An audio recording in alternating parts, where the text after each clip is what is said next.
Peter og Thomas er netop startet på en morgenvagt, da der kommer en melding om 2 uønskede gæster på et værtshus i Nyhavn. Vi bliver sendt ind til en restauration nede i Nyhavn, som hedder Hong Kong. Og det passer meget godt med tidspunktet. Rigtig god fornøjelse. Den er berømt for at være et morgenværtshus, og der er tit ballade ind på morgenen. Det kunne godt ende med, at man fik fat i en, der havde indtaget en del alkohol. Tror du ikke? Det var jo også lille fredag i går. Ja, det kan jo være som helst. Prøv så, hvis vi fremme og undersøger på Hongkong. Så er det den til 19-skift.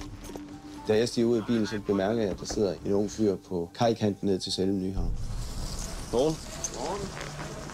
Vi kommer ind på stedet og får kontakt med bartenderen.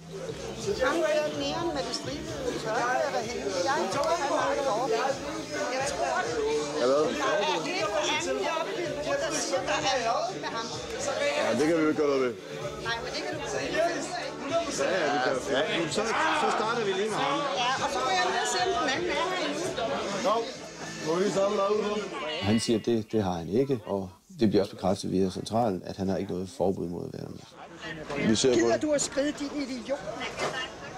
Smider du kraftedeme i kanalen? Vil du først råbe af, når jeg siger det? Mens vi så står og har fat i ham, jamen, så er det så, at den anden person, som indledningsvis sad ude foran restaurationen, at han kommer hen. Jeg lægger ikke så meget mærke til ham lige i starten, men så kan jeg så høre, at han er lidt irriterende.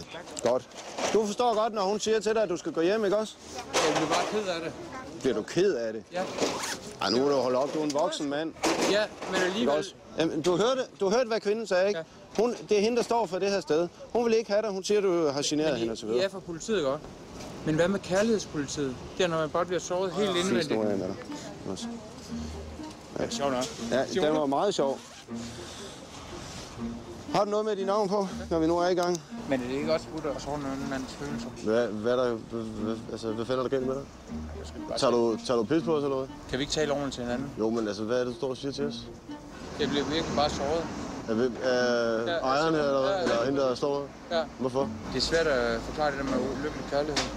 Ja. Har I været kærester, eller hvad? Nej, overhovedet ikke. Men hvorfor så ulykkelig kærlighed? Fordi jeg synes, hun er rigtig, rigtig sød.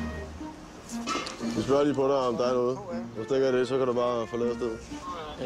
Gider jeg komme ind til rette sådan? Ja, selvfølgelig. Skal vi ikke gøre det? Nej, selvfølgelig kan vi ikke det. Jamen, så laver jeg ikke mere ballade resten af aftenen. Det gør du ikke alligevel. Det gør du ikke alligevel. Det er da meget bedre. Men hvis du gør det, så går du bare med ind. Vi har jo ikke tid til at ligge og køre dig frem og tilbage. Men det er meget nemmere bare lige at... Ja, for dig måske. Men det er du ikke for os jo. Vi har jo andet at se til. De er jo søde nok. Jamen, det er vi. Det er der ingen tvivl om. Men vi har jo stadig andet at se til. Godt. Jamen, du er fri til gå. Du kan bare... godt være sigtet eller et eller andet spændende. Kan du komme godt hjem og sove dig?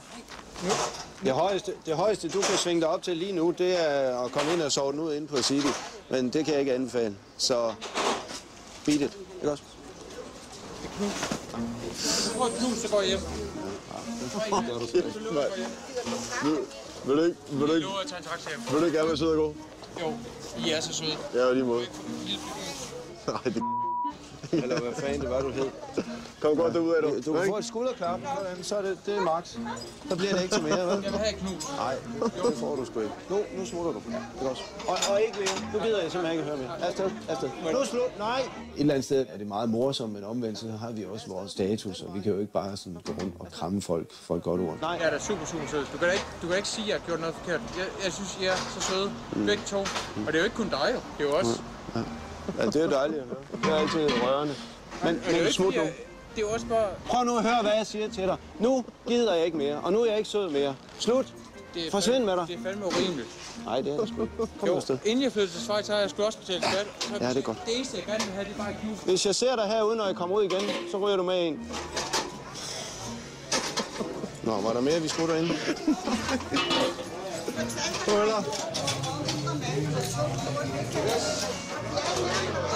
Ja, mere og mindre.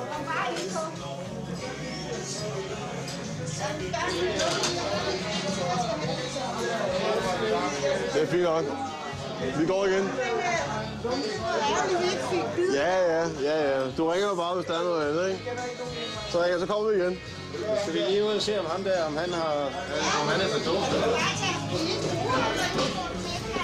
Ja,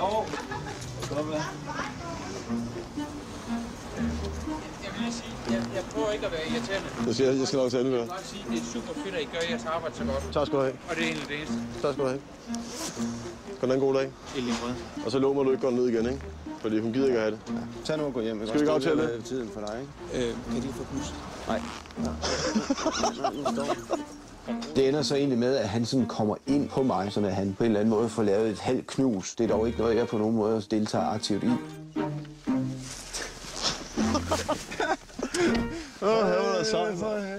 Ja, men han er også irriterende, ikke? Ja, pisseirriterende. Han er pisseirriterende. Han er sgu da meget sjovt.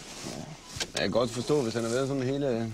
Altså, det er belastende. Og så bliver man jo nok lidt træt af ham i længden, tror du ikke det?